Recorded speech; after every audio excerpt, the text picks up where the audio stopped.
Hello student, chemistry with आपका स्वागत है। और क्लास 10th के एक लेसन पे मैं वर्क कर रहा हूँ, एसिड बेस एंड सॉल्ट। और उम्मीद करता हूँ कि ये लेसन जब मैं कंप्लीट करा लूँगा तो सारे कॉन्सेप्ट इस लेसन से आपके क्लियर भी हो चुके होंगे, और किस तरीके से क्वेश्चन आते हैं और किस तरीके से हमें जवाब देना होता है वो भी क्लियर हो जाएगा। तो फर्स्ट क्वेश्चन बिना देरी किए देखते हैं क्या है। दे रहा है कि सॉलिड कैल्शियम ऑक्साइड, ये सॉलिड कैल्शियम ऑक्साइड है जो क्या करता है, वाटर से रिएक्ट करता है और कैल्शियम हाइड्रोक्साइड बनाता है, और उसके साथ साथ हीट जनरेट होती है। देखिए, लिबरेशन ऑफ हीट का मतलब ही हो गया कि ये रिएक्शन आपकी क्या है। लिबरेशन ऑफ हीट का मतलब ये हो गया कि ये रिएक्शन आपकी एक्सोथर्मिक है। इसमें आपको डाउट नहीं होना चाहिए, ये एक्सोथर्मिक रिएक्शन है, राइट। और इसके साथ क्या दे रहा है कि इस from the information given above, जो इंफॉर्मेशन दी गई है, it may be concluded that this reaction, क्या निष्कर्ष निकाल सकते हैं इस रिएक्शन से कि ये एंडोथर्मिक रिएक्शन है। नहीं, एंडोथर्मिक है ही नहीं, आगे बढ़ने की भी आवश्यकता नहीं, क्योंकि लिबरेशन ऑफ हीट की बात की जा रही है तो एक्सोथर्मिक है। फिर दे रहा है कि ये एक्सोथर्मिक है, बिल्कुल करेक्ट है। अब दे रहा है कि pH of the solution 7, possibility हो सकती है, आगे देखें। इज एंडोथर्मिक, तो आपका ये थर्ड ऑप्शन यानी सी वाला भी नहीं है। Is exothermic and pH of the solution form is 7, form is more than 7, 7 से ज़्यादा है। तो एक्चुअल में इसका अगर देखें, ये ऑप्शनल क्वेश्चन है, तो इसके ऑप्शन में तो हम डी सही कर सकते हैं, लेकिन डी कैसे, डी क्यों कि एक्सोथर्मिक है और पीएच ऑफ द सोल्यूशन 7 से ज़्यादा हो जाएगा, कैसे, तो हम देखते हैं इसके कॉन्सेप्ट को। क्वेश्चन क्या है कि अगर आप देखो तो यहाँ पे मैंने दे दिया है वो लाइन कि कैल्शियम ऑक्साइड रिएक्ट करता है वाटर के साथ, तो वो क्या बनाता है, कैल्शियम हाइड्रोक्साइड बनाता है, और रिजल्टिंग सोल्यूशन बेसिक हो जाता है। ये कैसे होता है कि आप ये देखो, क्वेश्चन में दे रहा है कि जो ही कैल्शियम ऑक्साइड आपने सॉलिड कैल्शियम ऑक्साइड, जिसको आप क्विक लाइम भी कह सकते हो, इसको आप एक नेम दे सकते हो। वो नेम क्या दे सकते हो, क्विक लाइम। कैल्शियम ऑक्साइड को हम क्विक लाइम भी कहते हैं, और इसका केमिकल नेम कैल्शियम ऑक्साइड होता है। वाटर के साथ ये रिएक्ट करता है तो कैल्शियम हाइड्रोक्साइड बनाता है, और कैल्शियम हाइड्रोक्साइड आपको पता है कि जब डिसोसिएट होता है वाटर में तो ये हाइड्रोक्साइड आयन प्रोड्यूस करता है। ये रिएक्शन आपके सामने है, CaOH होल ट्वाइस, ये क्या दे रहा है, Ca2+ और 2OH माइनस, यानी पर molecule calcium hydroxide 2 hydroxide ion दे रहा है। तो यहाँ पे हो क्या रहा है, ये आप देखिए, हो क्या रहा है कि चूंकि रिएक्शन में आप देख रहे हैं कि हाइड्रोक्साइड आयंस जनरेट हो रही है, तो लिखा गया है because of the presence of hydroxide ion the pH of the solution will be higher than 7, 7 से ज़्यादा हो जाएगी। कॉन्सेप्ट देखिएगा, पार्ट 2 में मैंने डिस्कस भी किया है, पार्ट 1 पार्ट 2 अब दोनों देखिए, जिसमें मैंने लिखा हुआ है कि पीएच अगर आपकी 7 होती है तो वो न्यूट्रल होता है, वो सोल्यूशन क्या होता है आपका, न्यूट्रल होता है। और जबकि पीएच आपकी क्या हो जाए, अगर 7 से कम हो जाए तो वो एसिडिक सोल्यूशन होता है, एसिडिक यानी एसिड सोल्यूशन होता है। और पीएच अगर आपकी 7 से ज़्यादा हो जाए तो ये बेस होता है। तो ये बेसिक सोल्यूशन क्यों होगा, क्योंकि सोल्यूशन में हाइड्रोक्साइड आयंस मिल जा रहे हैं, इसलिए बेसिक होगा। और pH of the saturated calcium hydroxide solution की ये आमतौर पे कितनी मापी गई है, ये 12.4 मापी गई है। अच्छा, यहाँ एक कॉन्सेप्ट आपका और मैं क्लियर करूंगा, वो क्या क्लियर करूंगा, देखिए क्या है कि जनरली होता क्या है कि ये दे दिया जाता है कि what is difference between alkali and base. Alkali and base में डिफरेंस क्या होता है। देखिए क्या है कि जितने भी मेटेलिक ऑक्साइड हैं, जैसे आपने सोडियम ऑक्साइड ले लिया, आपने कैल्शियम ऑक्साइड ले लिया, अगर इनको आप वाटर में डिजॉल्व करो, वाटर में डिजॉल्व करते हो, और आपको क्या मिल जाए, वाटर में इसके डिसोल्यूशन से आपको क्या मिलता है, बेस, यानी ये डिजॉल्व होकर के सोल्यूशन में हाइड्रोक्साइड देते हैं। कि जैसे कैल्शियम ऑक्साइड ले लिया और आपने इसको वाटर में डिजॉल्व किया, तो वाटर में डिजॉल्व होने के बाद आपको क्या मिल रहा है, कैल्शियम हाइड्रोक्साइड यानी हाइड्रोक्साइड आयन मिल रहा है। तो इन्हें हम क्या कहते हैं, इन्हें हम एल्कली कहते हैं, इन्हें हम एल्कली कहते हैं। देखिए क्या है कि जैसे आपने ZnO ले लिया और इसको आप वाटर में डिजॉल्व करोगे, तो ऐसा नहीं है कि ये भी वाटर में डिसॉल्व हो करके क्या करेगी, जिंक हाइड्रोक्साइड बनाएगी, ऐसा नहीं है। तो आप कह सकते हो कि all alkali are base but all base are not alkali. तो उम्मीद करते हैं कि ये, और एक चीज़ और भी ध्यान रखो, शुरू में लिया क्या गया था, शुरू में लिया गया था एक मेटल ऑक्साइड लिया गया है।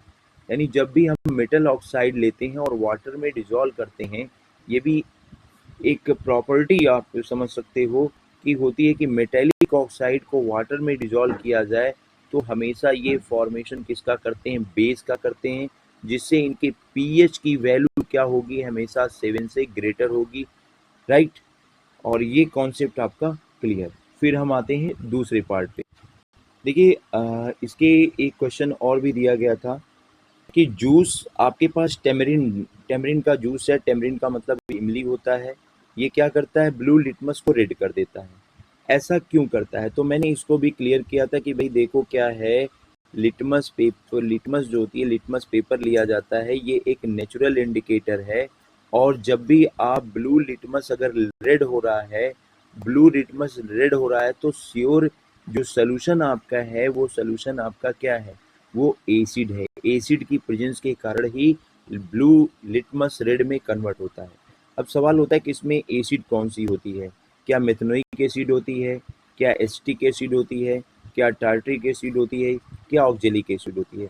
देखिए एक क्वेश्चन और भी आया हुआ था कि टोमेटो में, टमाटर में, आपकी टोमेटो में कौन सी एसिड होती है, तो टमाटर में अगर दिया जाता तो ऑक्जेलिक एसिड लेते, लेकिन यहाँ पे जो आपका ऑप्शन होगा वो ऑप्शन सी टार्ट्रिक एसिड होता है। ये टार्ट्रिक एसिड के कारण ही क्या होती है कि जूस जब आप लेते हो टेमरिंड का, तो ब्लू लिटमस क्या हो जाएगा, आपका रेड हो जाएगा, राइट।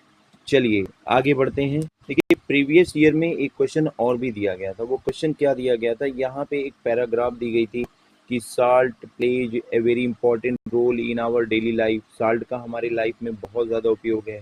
सोडियम क्लोराइड जिसको हम कॉमन साल्ट कहते हैं, ये हमारे किचन में इस्तेमाल होता है। बेकिंग सोडा की बात भी दिया है कि बेकिंग सोडा भी एक सॉल्ट है, और ये क्या करता है, कुकिंग को फास्ट करने के लिए as well as baking industry में इस बेकिंग सोडा का उपयोग होता है। तो family family of salt is classified on the basis of cation and anion. ठीक है, कैटायन और एनायन के आधार पे फैमिली बनाई जाती है। इसमें दे रहा है कि पहला क्वेश्चन तो ये दे दिया कि identify the acid and base from which sodium chloride is form. जिसके आधार पे सोडियम क्लोराइड बना है, उस एसिड और बेस का नेम बताइए। फिर दे रहा है find the cation and the anion present in calcium sulphate. Calcium sulphate में कौन सी कैटायन और कौन सी एनायन है। फिर लास्ट वन दे रहा है कि सोडियम क्लोराइड और वाशिंग सोडा दोनों सेम फैमिली से बिलोंग करते हैं, सेम फैमिली के साल्ट हैं। अपने आंसर की को जस्टिफाई करो। तो आते हैं इसके आंसर पे। स्टूडेंट देखिए क्या है कि जब आप कोई भी साल्ट लेते हो, जैसे आपको यहाँ दिया गया था NaCl, NaCl का फॉर्मेशन किससे हुआ होगा, NaCl के फॉर्मेशन के लिए एक बेस लिया जाता है जिसको हम कहते हैं सोडियम हाइड्रोक्साइड, और इसके साथ साथ एक एसिड ली जाती है जिसको हम ले लेते हैं HCl, हाइड्रोक्लोरिक एसिड, और दोनों के बीच रिएक्शन कराते हैं तो हमें मिल जाता है हमें मिल जाता है सोडियम क्लोराइड। आपको पता भी है कि ये कहा भी गया था कि देखो भाई, न्यूट्रलाइजेशन रिएक्शन अगर पूछा गया तो न्यूट्रलाइजेशन रिएक्शन यही है।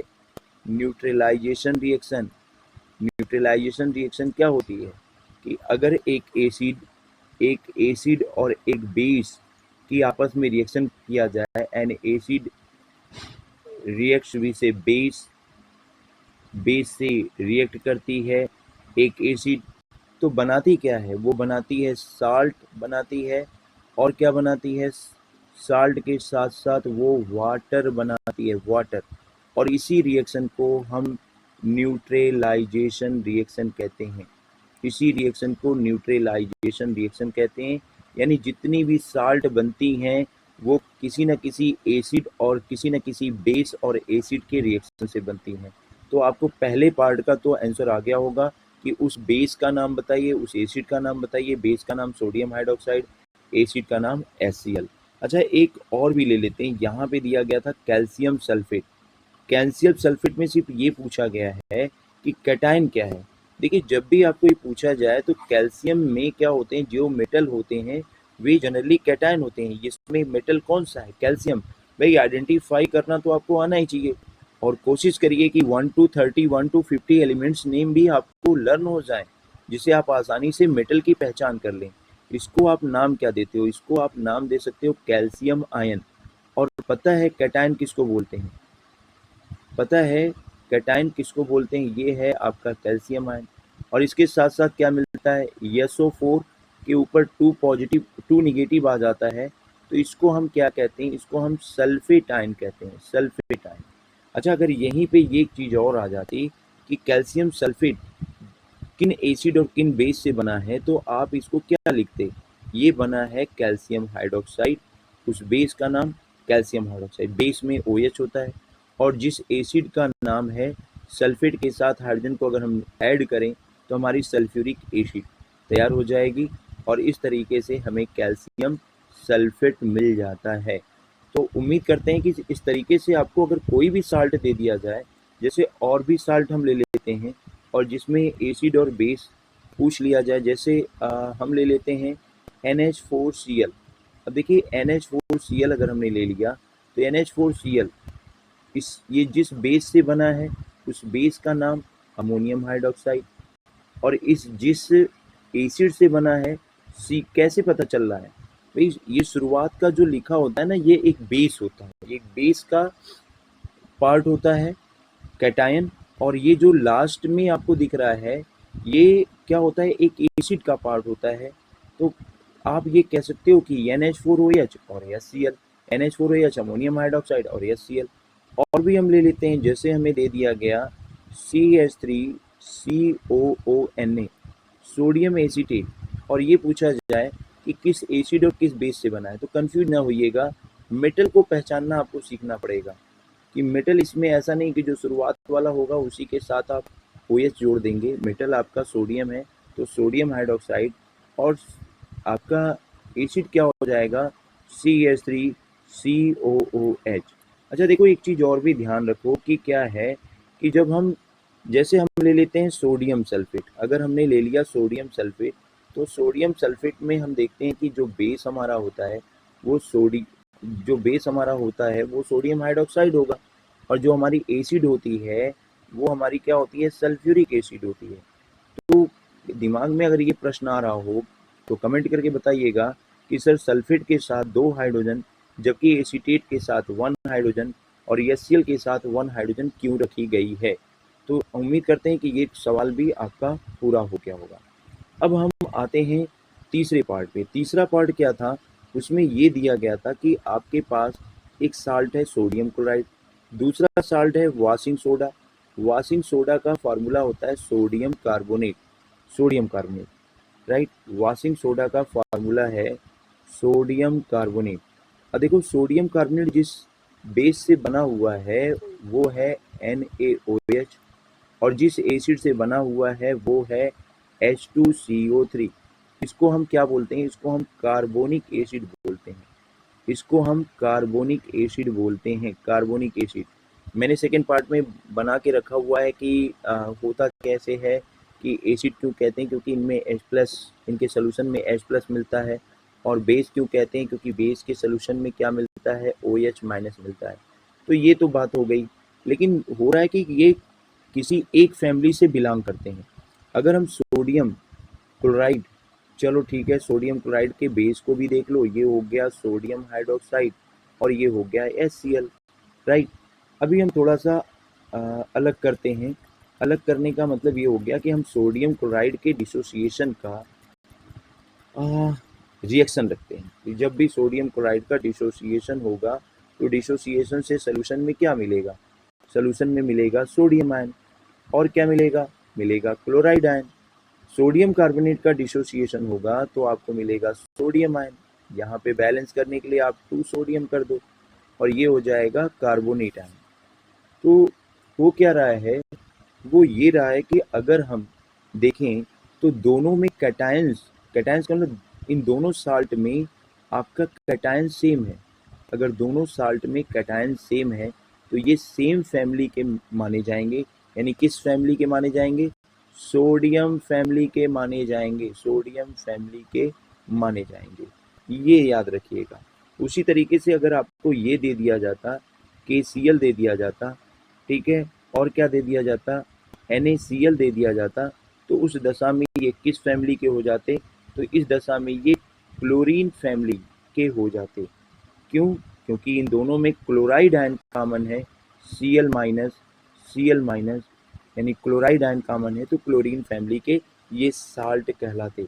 उसी तरीके से अगर आपको दे दिया जाता Na2SO4 दे दिया जाए और CuSO4 दे दिया जाए, तो उम्मीद कर रहे हैं कि आपको समझ में कॉन्सेप्ट आ रहा होगा। तो ये सल्फेट फैमिली के मेंबर माने जाएंगे, क्लोराइड फैमिली के, ये सल्फेट फैमिली के मेंबर माने जाएंगे। क्यों माने जाएंगे? क्योंकि दोनों में सल्फेट आयन है, दोनों में सल्फेट आयन यानी सल्फेट आयन एनायन दोनों में कॉमन है। तो इस तरीके से अगर आपसे पूछा जाए कि फैमिली ऑफ द साल्ट, ये आपके एनसीईआरटी में है, एनसीईआरटी में है, तो ये आप इस तरीके से निकाल सकते हैं। ठीक, स्टूडेंट यहाँ इसकी एक क्वेश्चन और दिया गया था कि define the term pH scale. तो इस पे मैंने एक वीडियो बनाया हुआ है कि पीएच स्केल एक्चुअल में क्या होती है। एक ये न्यूमेरिकल वैल्यू होती है, न्यूमेरिकल वैल्यू होती है, और ये 0 से 14 होती है, जो हमें किसी भी सोल्यूशन के एसिडिक और बेसिक होने की कंडीशन को बताती है कि, और ये भी बताती है कि गिवन सोल्यूशन वो वीक एसिड है या स्ट्रॉन्ग एसिड है, गिवन सोल्यूशन स्ट्रॉन्ग बेस है या वीक बेस है या फिर न्यूट्रल है। ठीक है, इसके आगे के पार्ट में एक पार्ट और भी दिया गया है कि name the salt obtain by the reaction of potassium hydroxide and sulphuric acid and give the pH value of its aqueous solution. अच्छा देखिए, अगर pH define the term pH scale, तो आप पार्ट 2 जरूर देखिए, वीडियो बना हुआ है, और ये 12-13 मिनट का वीडियो है जो आपके पीएच के कॉन्सेप्ट को पूर्णतः क्लियर कर देगा। अब यहाँ पे मैं इसके सेकेंड पार्ट पे आता हूँ कि पोटेशियम हाइड्रोक्साइड और सल्फ्यूरिक एसिड से जो साल्ट बनेगा, उस साल्ट की हमें क्या बतानी है।